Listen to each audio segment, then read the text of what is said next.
Bam! Welcome to Political Beatdown. I'm Ben Meiselas, joined by Michael Cohen. That's how I'm going to start. Bam! Because Donald Trump is getting a political beatdown right now as he tries to continue to cover up the Epstein files. And he's making it worse than it could ever possibly be. And whatever's in those files, he's very, very scared about, obviously. And so today, as we're recording this, Michael Cohen, Donald Trump's Department of Justice #2, his former criminal defense lawyer, Todd Blanche, went to Tallahassee, Florida to meet with Ghislaine Maxwell. For those on audio, we're showing our YouTube viewers the photo of Todd Blanche, the Deputy Attorney General, planning to meet with Ghislaine Maxwell. That meeting is taking place. Ghislaine Maxwell is represented by a lawyer named David Oscar Marcus, a lawyer from Florida. I had heard rumors, actually, that this David Oscar Marcus guy, from people in the legal community there, was actually asked to be one of Donald Trump's criminal defense lawyers. And he was very close and is very close to Todd Blanche, Donald Trump's former criminal defense attorney. And I don't know if you know this, Ben. I'm going to give you a little insight. How about the guy Marcus has a podcast, and that Todd Blanche has been on that podcast no less than 2 times. How about this, Michael Cohen? Play the freaking tape, Jeremy. Okay, I want to welcome Todd Blanche to For the Defense. Everybody knows who Todd is, and he's the first guest on For the Defense to appear twice. So welcome to the show, Todd. That is an honor. Thank you very much, David. I really appreciate it. So, I mean, you were a federal prosecutor. I'm sure you never could have imagined this when you were first starting out as an assistant United States attorney. How did you get here, Todd? How did you end up representing Donald Trump and being in trial in the first of its kind case? Well, there you have it. It seems a little bit more boring than I don't know. They seem to be awfully friendly, don't they? But Cohen, I want to get into this meeting. But to me, when we look at Donald Trump's polling from Gallup today, which has him about 37%, and in many other areas, he's like 29%. What we just showed people there is what people freaking hate. These secret groups of lawyers and rich people who are chummy with each other, doing stuff behind our backs, shady stuff, cutting deals that screw we the people, and then saying, nothing to see here at all. You know, and I think that's why a show like this and why a network like Midas Touch is able to resonate the way it is, because we call it out. Look, Michael Cohen was in solitary confinement for damn near 60 freaking days, close to it. It probably felt like eternity for him because the Trump regime threw him in prison because he wouldn't sign away his rights to tell his story and to speak publicly and exercise his First Amendment rights. And Cohen sat at Donald Trump's criminal defense trial. Cohen sat at the other trials involving Donald Trump. But Todd Blanche, who we just showed you right there, cross-examined Cohen. Cohen was face-to-face with that Blanche guy when he was Donald Trump's criminal defense lawyer. What was the first question that he asked you, Michael Cohen, during that cross-examination? Oh, actually, I remember it. He asked me, it was about him. It was like, do you think I'm an effing asshole? Do you think that I'm an asshole? Right? Yeah, it was something just like, it was something like that. And I turned around and I said, so I said, well, it wasn't that direct of a question. It was more like, in your podcast, you turned around and you called me an asshole. So I wrote, my response was, it sounds like something that I would say. Right. And then he tried to go, and which point in time, Judge Merchan put an end to it. And he said to him, he goes, this isn't about you, Mr. Blanche. Move on. And so he ultimately moved on to other questions like, do you hate Donald Trump? And other thing, did you ever call Donald Trump whatever it was that I called him? And again, my response was, It sounds like something I would say, to which he started playing excerpts from my Mea Culpa podcast. And then he said to you, are you selling this merch, or is this your merch store? Wasn't it like the Midas Touch merch store that they showed you? Anyway, suffice to say, that's a long lead up to say store.midastouch.com. That was an exhibit at the trial. I still need to get that framed, because that was one of the main exhibits that was shown to Cohen during the cross-examination. But it was a long lead up to say that Todd Blanche, Donald Trump's criminal defense attorney, is now the number 2 person at the Department of Justice. And shortly after, Congress, to its credit, because MAGA Mike was trying to kill this, Congress set a deposition for Ghislaine Maxwell in August.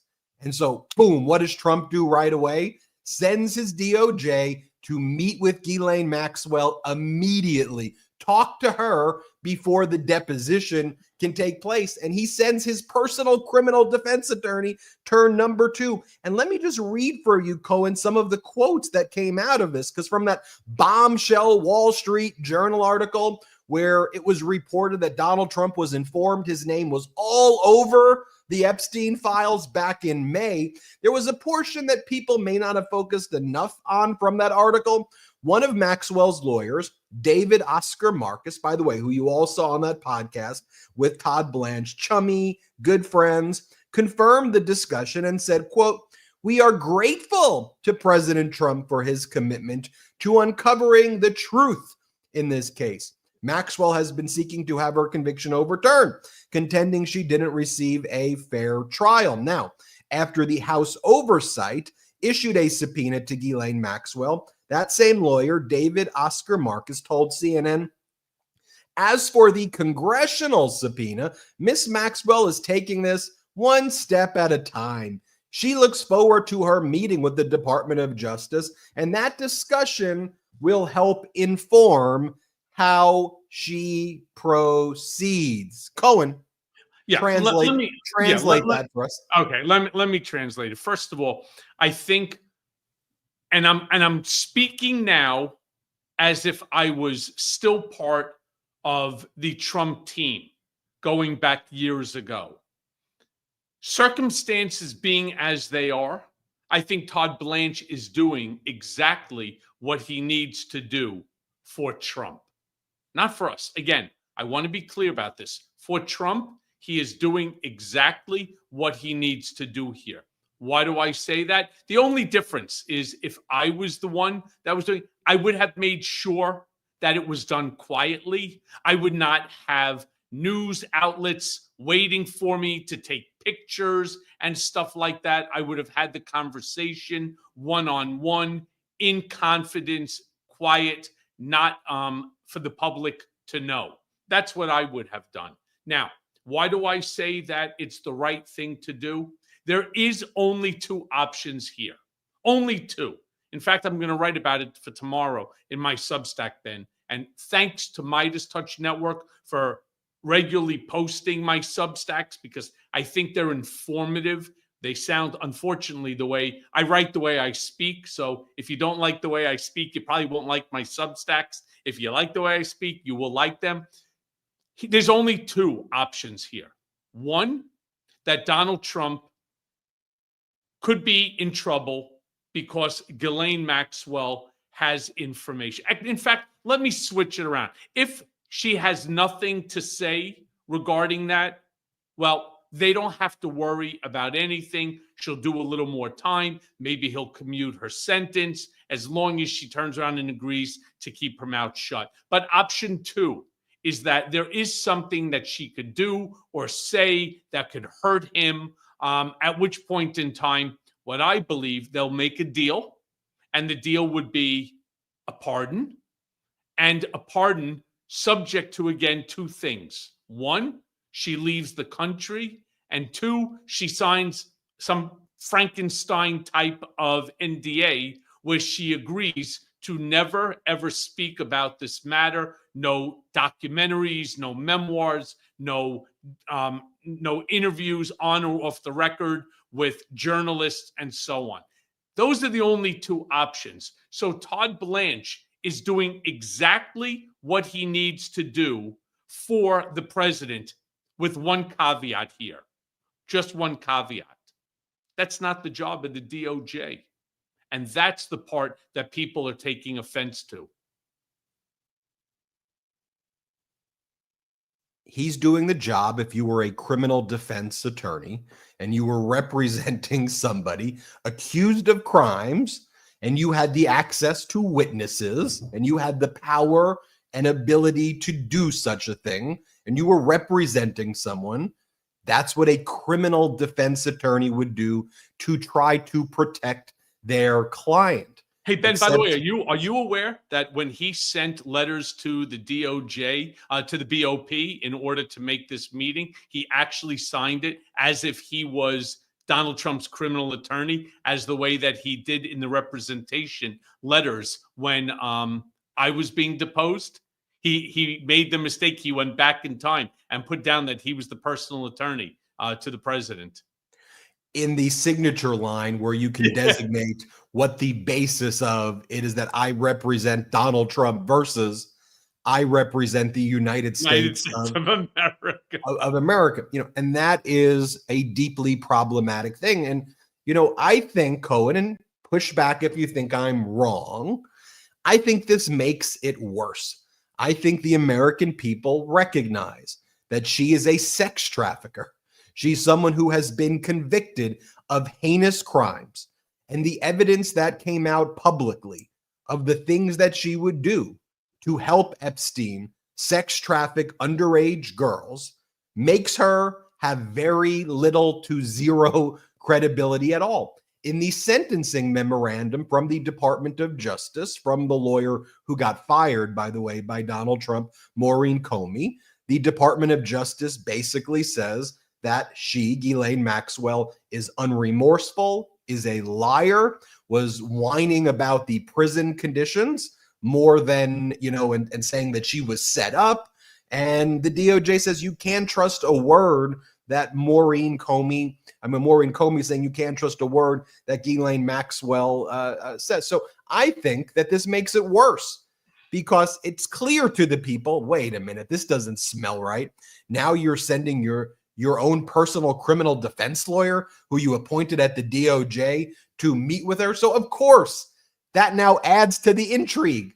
That statement is going to be tainted. I think that's almost an undisputed fact that nobody trusts that statement. But what people want to see, what I want to see, is just the freaking files. There's 300 gigabytes that the FBI and the DOJ currently has right now. Okay, and that includes. By the way, those documents were put together by law enforcement over a period of like 6 years. The only way that, and let me be clear about something, and I agree, Ben, with everything that you're saying, except for two things. One, we don't know how many times that Donald is actually, and in what context that Donald is actually named in this file. We know that he's multiple. In the it says address. Multiple. We don't know if that's two or 20. They don't use the word multiple. They use the word several. Several. Right. But again, see, that's the one thing I love most about this network, Political Beatdown and Ben, is the fact that facts matter. And we agree. We agree that the facts matter, and you should as well. But here's the whole thing. There are 300 gigabytes worth of documentation. 300 gigabytes. It's an enormous amount of documents compiled by law enforcement. Now, let me be clear also, the DOJ, whether it's Southern District of New York or any of these prosecutors, they always go after somebody's credibility. Everybody that is found guilty, everybody that is charged is always a perjurer, is always a liar, cannot be trusted. That's their game plan. In that way, you don't do well on appeal. You can't take this person for real. And the things that they do, you can never attack them. All right. We've seen that. I've personally seen it. Put that aside. Put that aside. What they're going to need to do is like exactly what I did. exactly what I did. I didn't ask anybody at any of the congressional hearings, especially the one that was live that most of you probably saw. I didn't want you to take my word for it. Every single statement that I made, and the same held true at the criminal and the civil trials here in New York, every single thing that I said was backed up by either documentary evidence or corroborating testimony taken under oath. Let me just be clear. She will need to do the exact same thing, which again is why Ben and I are so adamant that these documents must be released unredacted in their entirety, except for protecting these young women, these children who at the time were sexually assaulted. You know, look, the information that is out there already about Donald Trump. I mean, here's one of the interesting things about what's in the files versus what is out there publicly, right? The stuff that's, I think what's even resulting in this, what's making it even worse is like, hey, there's some really vile stuff about Trump out there that we know about. This is Mr. I can shoot somebody from Fifth Avenue and my base will support what I do.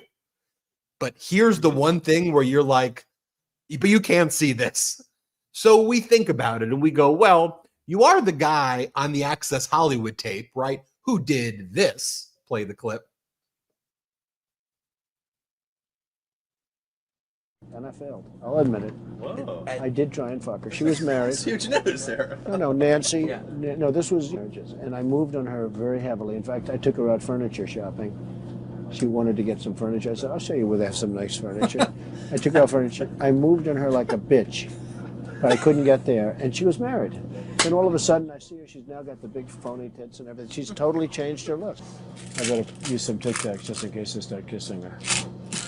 You know, I'm automatically attracted to beautiful. I just start kissing them. It's like a magnet. You just kiss. I don't even wait. And when you're a star, they let you do it. You can do anything. Whatever you want. Grab them by the pussy. I can do anything. Pull the ham.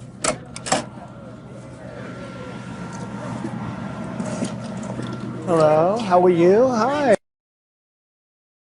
Hello, how are you? That was in a professional setting that he was saying that. But then Donald Trump spoke to a group of young Republicans, high school kids who view themselves as Republicans in New York City, and college kids, but young, they're called the Young Republicans of New York. So he's speaking to a lot of kids. And his keynote to the kids back in December of 2024 is that when he was saying that you can sexually assault women when you're rich and they let you do it, that was locker room talk. And he says to the kids, a general told him that was the most courageous thing he's ever heard, calling sexually assaulting women by grabbing their genitals without consent because you're rich. Locker room talk, that is how you're supposed to behave. This was Trump's message to children at this speech. Here, play this clip. But I went onto that stage just a few days later, and a general who's a fantastic general actually said to me, sir, I've been on the battlefield. Men have gone down on my left and on my right. I stood on hills where soldiers were killed. But I believe the bravest thing I've ever seen was the night you went onto that stage with Hillary Clinton after what happened. And then that woman asked you the first question about it. And I said, locker room talk. It's locker room talk. What the hell? What are you talking? Locker room talk. That was not a great... Hey, Jeremy, play the Jeffrey Epstein deposition that we posted yesterday, please. Let's play it. Have you ever had a personal relationship with Donald Trump? What do you mean by personal relationships? Have you socialized with him? Yes, sir. Yes? Yes, sir. Have you ever socialized with Donald Trump in the presence of females under the age of 18? Though I'd like to answer that question, at least today, I'm going to have to assert my 5th, 6th, and 14th Amendment rights, sir. It is such a badly phrased question by the lawyer. First and foremost, I've done thousands of depositions, thousands. going back into my earlier days, whether it was in medical malpractice, tort litigation, whatever. And it's not the kind of question, why? Let me be clear. First and foremost, I would have made sure and taken control. Number one, I would have asked him to please sit up straight. Number two, I would ask him to take his hands out of his mouth, because this is being recorded by a stenographer. And it's important that we get it right, that we can hear you. Instead of having somebody sitting and talking to you like this and so on, kicking back. I mean, why don't you just grab a fucking beer while you're at it? Why it's a poorly worded question. What he's asking him, have you ever been socializing with Trump in the presence of women who are under the age of 18? There's so many different ways that a person can read into that question.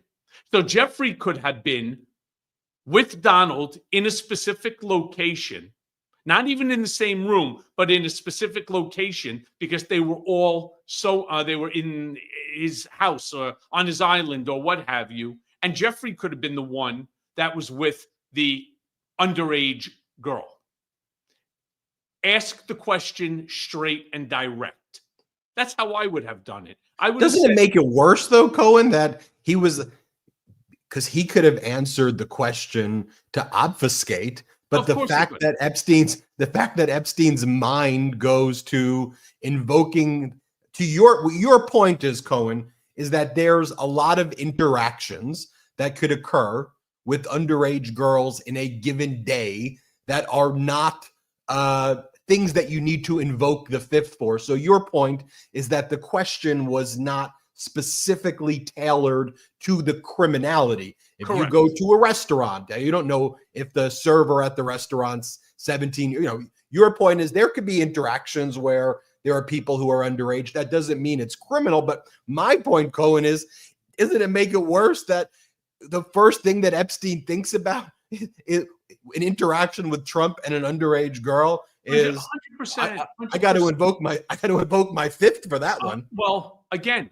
he could be invoking the fifth to protect himself. Maybe he was the one that was with the underage girl, and so you don't want to say anything at a deposition under oath that could implicate you in a completely different crime, or to be the proof that's used against you in the crime for the basis on why you're being deposed. That's why I'm saying it is a poorly worded question. Just ask, have you ever set Donald Trump up with an underage girl at any of your properties? Ask that question, right? Don't have to beat around the bush.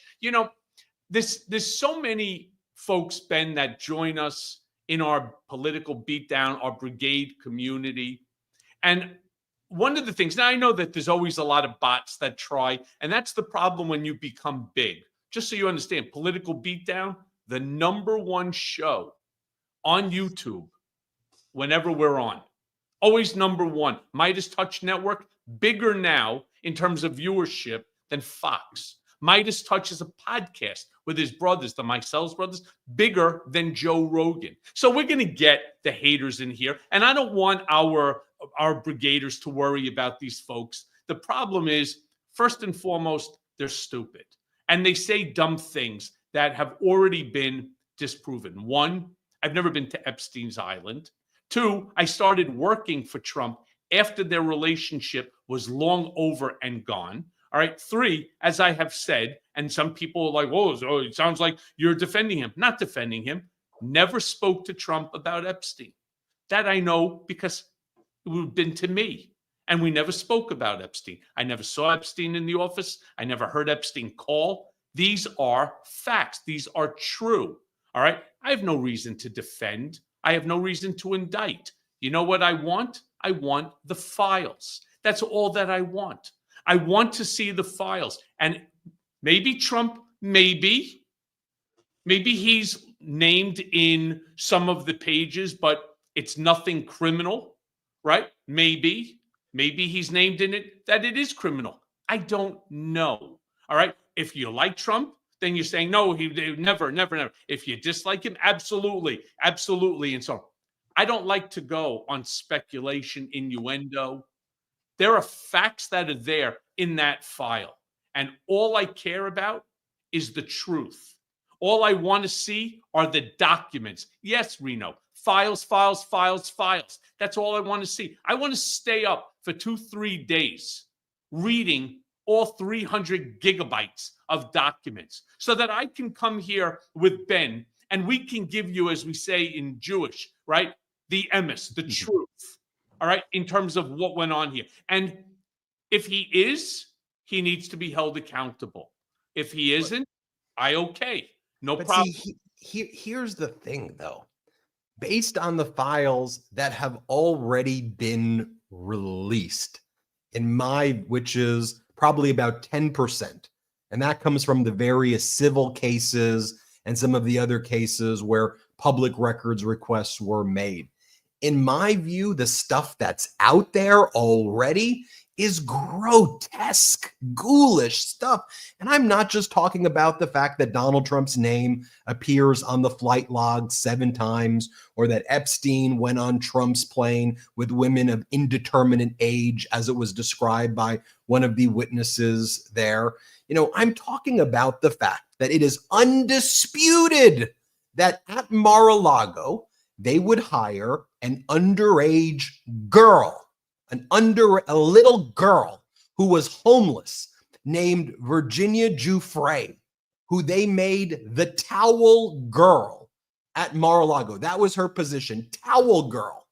Ghislaine Maxwell and Epstein lived 2 blocks down the road. So they would walk over. They'd go to the towel girl who was previously homeless and say, hey, you're the towel girl at the spa. So you like massages? I want to introduce you to a rich friend who can have you travel the world. And that is how Virginia Giuffre got sex trafficked. Now, Donald Trump could say, I didn't know that was happening in Mar-a-Lago. I never knew that was happening. Really? Because in the other court documents that were already released, a 14-year-old, again, underage girl named Jane Doe testified to this, that Epstein brought her to Mar-a-Lago, that Epstein pointed to her at Donald Trump and said, what do you think about this little one? What do you think about this little girl? And at the time, when this was an underage girl, didn't know what the hell he was talking about, but that is already in the files that have been released. We know, again, another undisputed fact, that there was a time where Donald Trump would throw a party with Jeffrey Epstein at Mar-a-Lago, where they invited 30 people, again, of indeterminate age, females of indeterminate age, from a beauty pageant to go to this party where they told all the beauty pageant people that there was going to be all these VIPs for modeling contracts, and it was just Donald Trump and Epstein there. Now, we don't know what transpired there, but we knew they threw that event with 30 females of indeterminate age at Mar-a-Lago. I mean, I truly ask, what do we think was going down? Could we use basic logic for what do we think was happening there? Were they like patty cake? What do you think was happening? And I think that, though, when we see what I showed everybody at the beginning, and let's show it one more time because we got a big audience back, these 2 people, Todd Blanche, Donald Trump's DOJ #2 former criminal defense lawyer, and David Marcus, Ghislaine Maxwell's lawyer, who were like best buds previously on podcasts. Oh, you're so good. You're so good. We're like, you're covering shit up right now, and we don't like that. And that permeates everything, in my view, with this Trump regime. Just a reminder, here's that depo for people who haven't seen it, who are just joining now. Let's play it. Okay, I want to welcome Todd Blanche to For the Defense. Everybody knows who Todd is, and he's the first guest on For the Defense to appear twice. So welcome to the show, Todd. That is an honor. Thank you very much, David. I really appreciate it. So, I mean, you were a federal prosecutor. I'm sure you never could have imagined this when you were first starting out as an assistant United States attorney.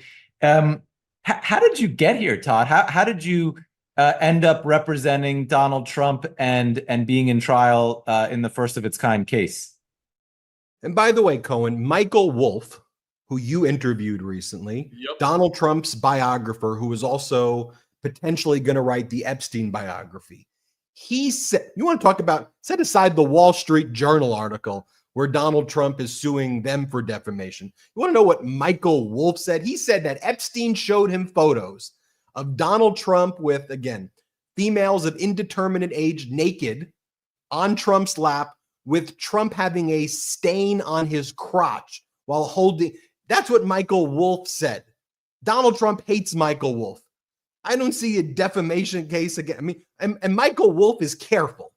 Michael Wolff would not come. He knows the rules. He knows what you can say. He and what sure does. By the way, that was an incredible interview on my Mea Culpa podcast.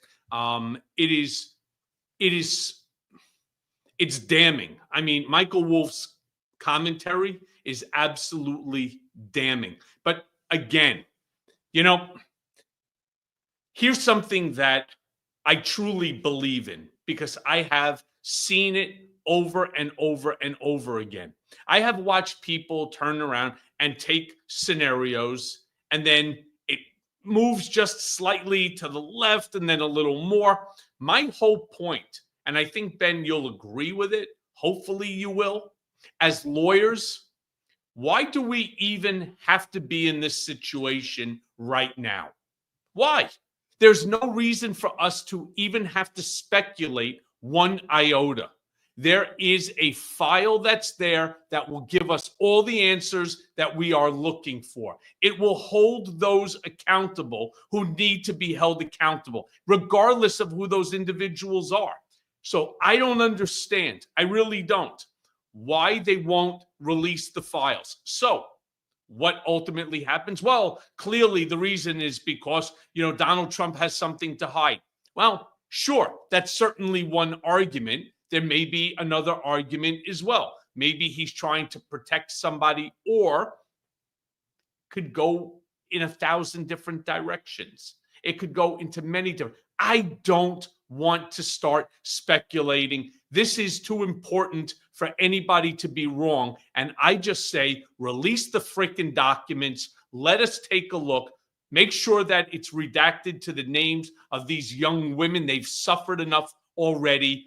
Enough. Release the goddamn documents once and for all. And let's not engage in this back and forth. Let's not engage in the speculation or, oh, I think Cohen isn't telling the truth. Fuck you. You don't think I'm telling the truth? I have been before 7 congressional hearings under oath. Have you heard me turn around and say, oh, yeah, but Cohen is a known liar? Stupids. Let me be clear. What I lied about was the number of times that I claimed to have spoken to Trump about a failed Trump Tower Moscow real estate project. I said 3. The true answer was 10. And I'm certain none of you on your high horses have ever told a lie worse than that. I'm 100% certain. So let me be very clear. We don't even need to be engaging in this conversation. This conversation is actually stupid from my point of view. We should be looking and reading the documents, or most of you, especially the MAGA idiots that are trolling. I know you don't read, so you can come here and Ben and I will lay it out for you by putting the pictures up, highlighting them, and showing you who is accountable and what the penalties should be for their actions. Plain and simple. This is not something that we have to guess. All right. This is something that is in existence right now that would 100% either exonerate him or implicate him. Plain and simple. Release the damn documents. Well, if it would exonerate him, I think it would be pretty quickly released. If it was favorable to him, I think it would be released right away. If it was hurtful, if it was neutral to him, but it hurt his political enemies, he would release it. So I just think by logical deduction, it probably is bad for him and hurts him politically and probably hurts people he knows. How else can you possibly assess it? I mean, here's what Donald Trump posted on January 4th, 2024. He posted Hillary's emails, Weiner's laptop, the Epstein tapes, Hunter's hard drive. What exactly has the FBI been doing? Well, by the way, we saw Hunter's hard drive. It's him doing drugs and having consensual sex with different women. And the MAGA Republicans would take photos of Hunter naked during their House hearings last year and show Hunter nude and go, look at him, he's nude, or look at this. And it was they posted the whole video. It was like, why are you showing me a video of the guy having consensual sex with a woman of age? Why is that? Why is that something? Okay, but Donald Trump posting over here the Epstein tapes. And here's the thing. MAGA weaponized this against their political enemies. And for them, it was all fun and games to do that at the expense of underage girls who were basically being used by them to peddle their political attacks on their adversaries, knowing that people take the issue of underage sex trafficking very seriously. So they use that to attack their political enemies. And then when they got in power and the political enemies were like, dude, release it. Release. No, we can't. We can't do that. What if we go and meet Ghislaine? What if we ask for grand jury testimony to be released? When we all know that courts are not going to release 6E grand jury testimony. And in Trump's motion to the judge, they basically said, we know under 11th Circuit precedent, a case called Pitch, you can't release this, but we're just going to make the argument just to see where this goes. And the judge says the government concedes that this testimony can't be released. The government sabotaged their own motion. The point is this: we are not stupid. We know what they are doing, and we are not going to be deceived. And when we come back, what I want to talk about, though, Cohen, is I think that this is a big issue because in and of itself, people don't want this billionaire sex trafficking ring to be able to just get away with it. So it's a serious issue. I'm not so sure that the money has anything to do with it. The fact that some of them are billionaires, they don't want this sex trafficking of children at all. Yeah, and I think people see, though, people with power who are using their power to cover this up. But to me, then I think it sheds light on everything else that this regime has been doing. That, oh, that's a cover-up, that's a cover-up, that's a cover-up.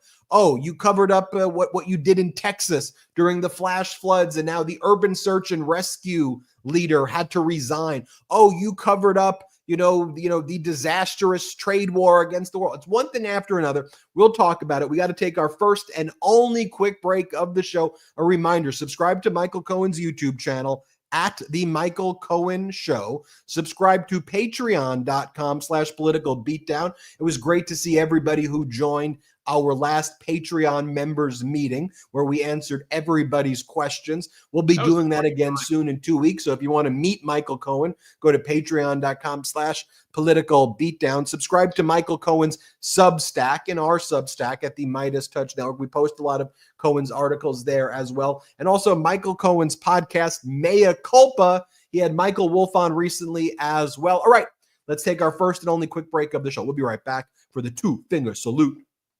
You ever try flipping an omelet in a pan that's older than your last bad decision? Well, I have, and it didn't flip. It actually launched, hit the backsplash like it was trying to escape the country.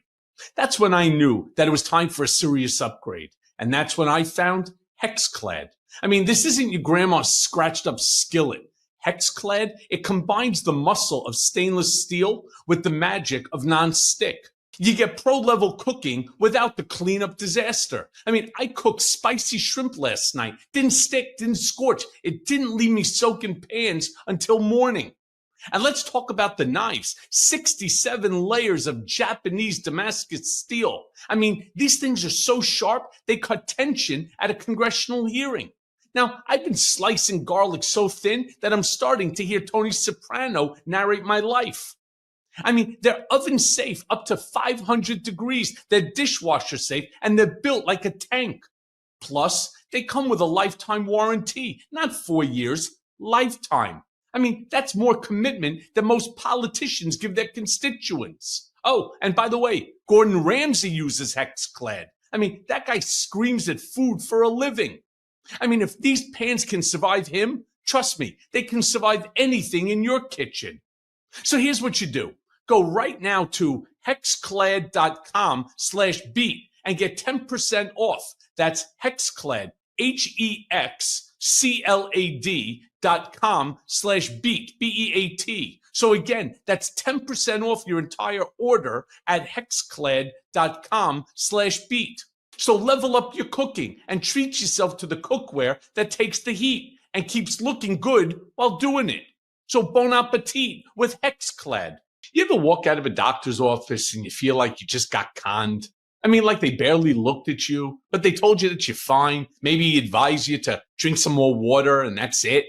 No real info, no plan, just a shrug and a bill. And also, hey, don't forget your copay. I've been there more times than I care to admit. And you know what? I'm done with it. And that's why I signed up for Superpower. And let me tell you, this thing is the real freaking deal. They send a licensed professional to your house, or you hit a nearby lab and they run over 100 biomarkers. 100. That's not a typo. Your heart, your liver, your thyroid, hormones, metabolism, vitamin levels, environmental toxins. I mean, it's like popping the hood of your body and seeing what's really going on. And here's the kicker. Superpower doesn't just hand you a bunch of confusing charts and send you packing. No, they give you an actionable plan. Custom supplements, nutrition that actually works for your biology. They give you lifestyle changes, the whole thing. And yeah, they tell you your true biological age so that you can track how you're actually aging. Turns out, well, mine's holding up somewhat okay, even after all the crap that I've been through. You're not guessing anymore. You're not relying on that 10-minute appointment from someone who forgot your name before you even left the room. This is about taking control. It's about knowing your blueprint and actually doing something with it. So here's what I want you to do. Go right now to superpower.com and use code BEAT, that's B-E-A-T, at superpower.com, SUPERPOWER.com, and you'll get $50 off your annual membership. Again, superpower.com and use code BEAT for $50 off your annual membership. So stop reacting, start optimizing. Your biology decoded, your blueprint activated with Superpower. Go now. Welcome back to Political Beatdown. Great stuff, huh? Solid. Yeah, Guess what I'm cooking? Guess what I'm cooking tonight? What are you cooking? Veal parm. Very good, very good. All right, let's show you what the Trump regime is cooking up, what schemes they're cooking up. So they got Columbia University to submit and basically enter into a settlement agreement where the regime now controls all of the admissions and academic curriculum at Columbia University. So Columbia University, a private institution, is now owned by the Trump regime. I don't know who would want to go to Columbia University. I mean, like, to me, I know it was a distinguished university. I get it, but I would say stay the hell away from Columbia people who University. I guess are watching Paramount or ABC or CBS and so on, right? But Cohen, you have the Trump regime weaponize a very serious thing, anti-Semitism, and they weaponize it to say, we are the protectors of anti-Semitism. We're going to stop anti-Semitism when they don't really give a crap about it, the Trump regime. But again, they know that that's one of those issues that pulls at the heartstrings of people. So they go after academic institutions saying, you're anti-Semitic, and you can't even argue with it. You're anti-Semitic, you're anti-Semitic, you're anti-Semitic. They use that to then, what their real agenda is they want MAGA to be taught at these universities.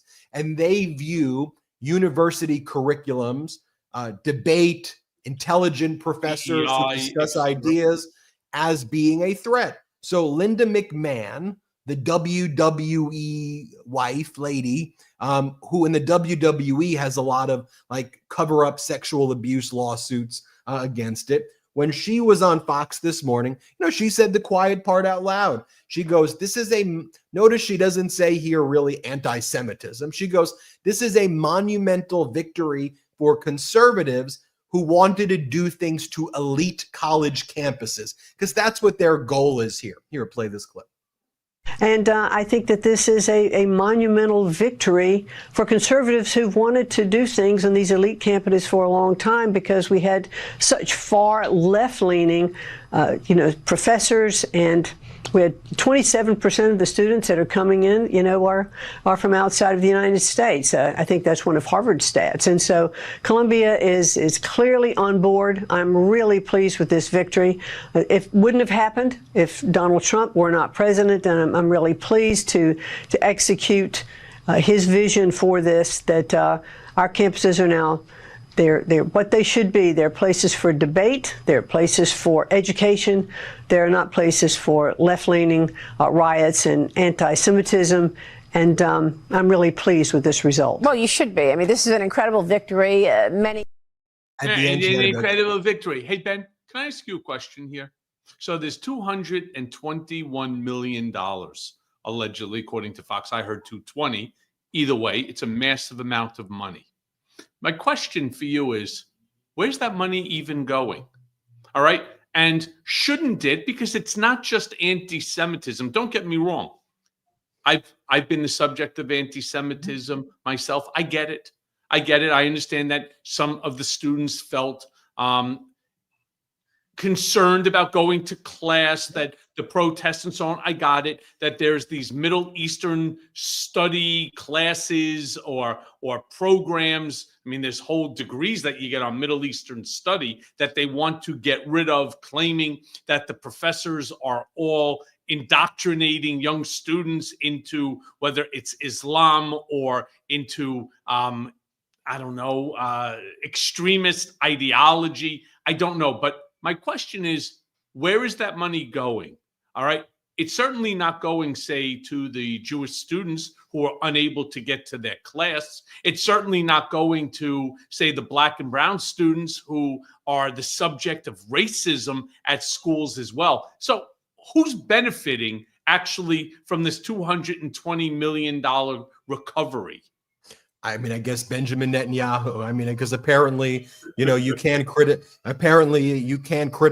Netanyahu for all of the, in my view, horrible things that he's been doing, there. And I think that needs to be, absolutely called out, and calling out Benjamin Netanyahu and saying that the Netanyahu government is horrible, which I firmly believe is not anti-Semitism. I mean, to me, it's observing what is happening. By the way, I'm Jewish, and I hate his administration. I mean, to me, that's what you should like exactly, because you can observe what happened, and you can observe how something horrific and horrible that happened on October 7th, unthinkable, and how every Hamas person should be held accountable to the fullest extent. And there should be no Hamas ever. You want to kill Hamas? I'm good with that. But that doesn't mean that you can be so heartless to watch the killing of innocent women and children and other people out there and not care about it and say that's freaking wrong out of fear of being called anti-Semitic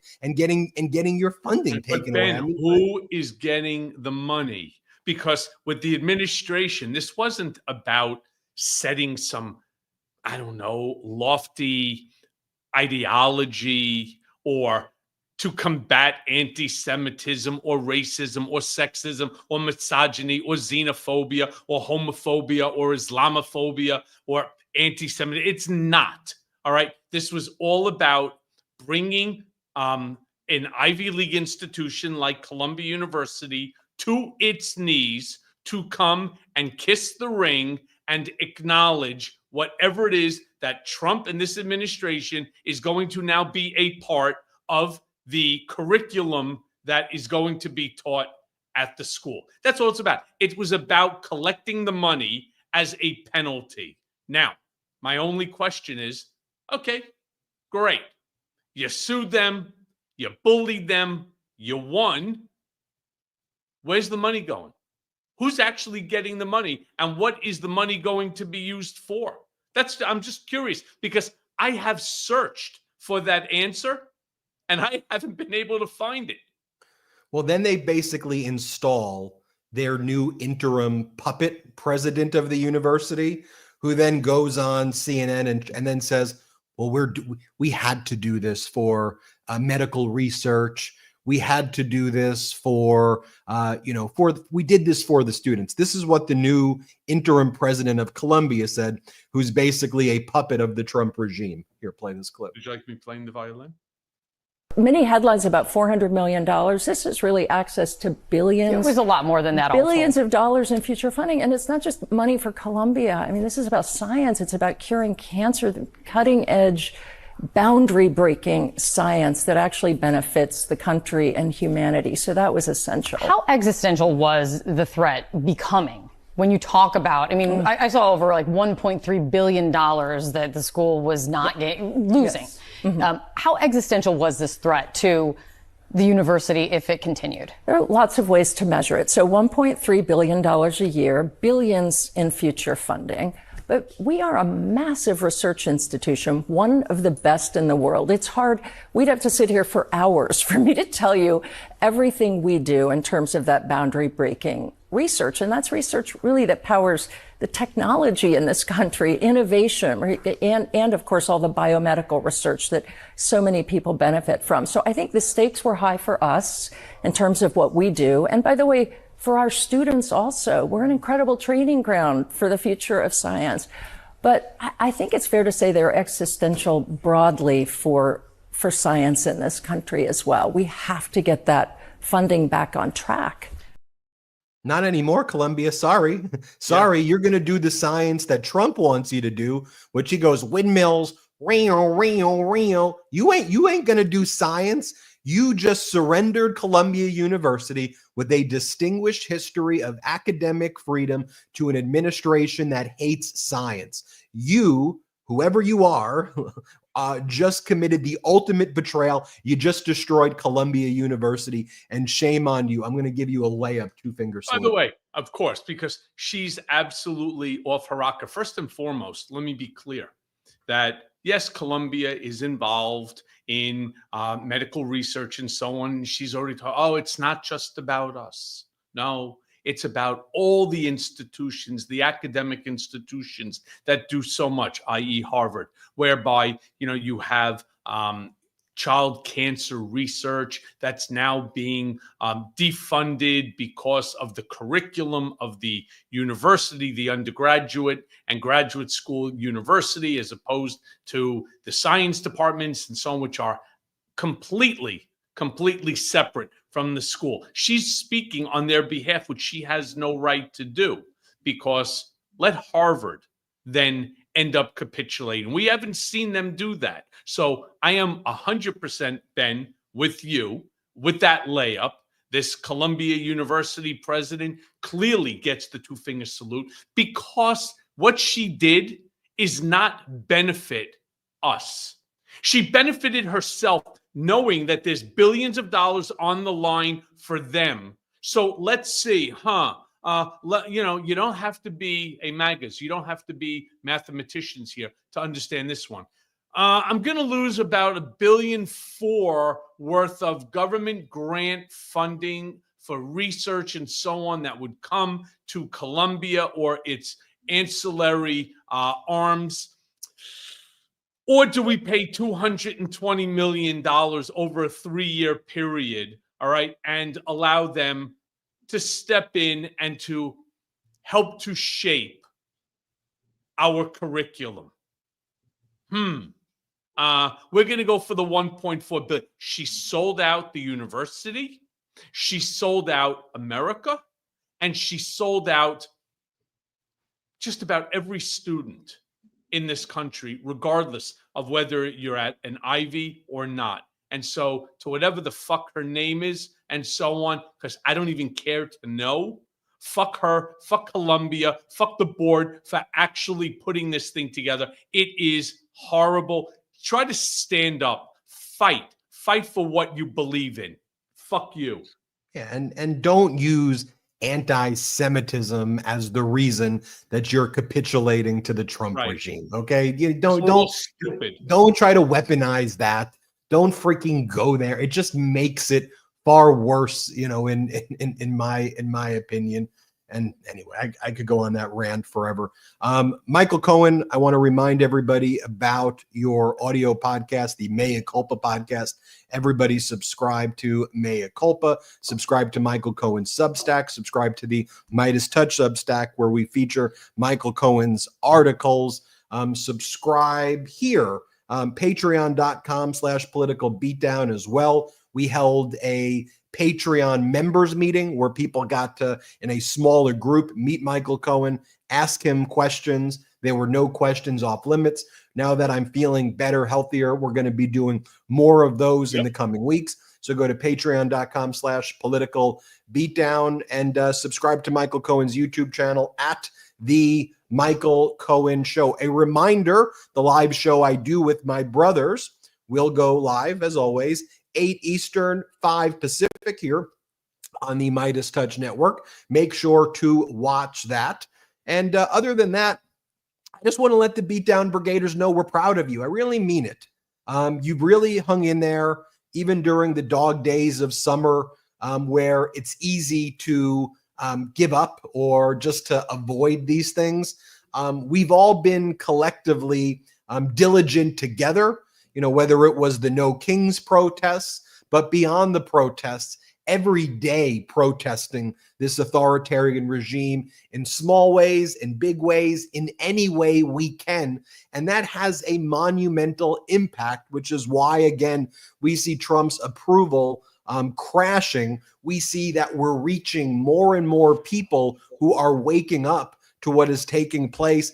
And we need to continue to coalition build. It ain't going to be easy, but together we will get it done. So have a great weekend, everybody. Make sure you keep checking back the Midas Touch YouTube channel for updated videos every 90 minutes or so. Same thing with Michael Cohen's YouTube channel at The Michael Cohen Show. And we'll see you next time on Political Beatdown. Shout out Midas Mighty, and shout out to the Beatdown Brigaders. Boom.